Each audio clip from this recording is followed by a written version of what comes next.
周姑娘，我報讀咗展亮嘅技能中心嘅數碼商店營運，尋日收咗佢哋嘅通知，我下星期一咧朝早10點鐘去面試。我睇咗你之前關於展亮面試攻略嘅影片，我其實已經做好咗心理準備㗎啦。但係一點咧，我唔係好明白啊，就係咧點解佢哋會叫埋我父母一齊去嘅呢？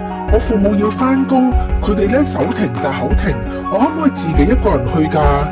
哦，當然可以啦。我有一個學生，佢對自己所有嘅事情咧都能夠清楚咁表達，又能夠自己計劃好晒點樣去呢個展亮面試。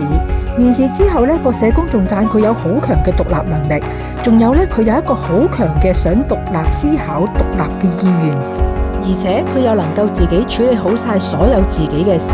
咁佢爸爸唔參加呢個面試都係可以嘅。其實展亮邀請申請人嘅父母一齊去面試，即係一種輔助嘅性質。展亮咧更加睇重咗你嘅獨立處事嘅能力，因為日後你父母係唔會同你一齊返學噶嘛。以後喺展亮嘅所有嘅學習咧，都係需要你嘅獨當一面去面對嘅。所以喺面試嘅過程裏面，你能夠表現獨當一面嘅獨立能力嘅話咧，係非常之重要噶。咁我明白晒啦。我以前聽啲師兄師姐講，面試嘅時候一定要屋企人一齊嚟，佢哋會見埋啲屋企人，否則展亮嘅社工覺得家人咧唔能夠提供足夠嘅支援，會影響呢個取錄㗎。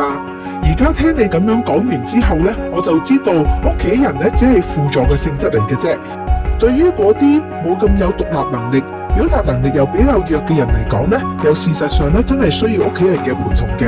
我認為我自己咧已經有能力處理好自己咧所有嘅事情，我相信咧我能夠獨立咁面對呢個面試，你放心啦。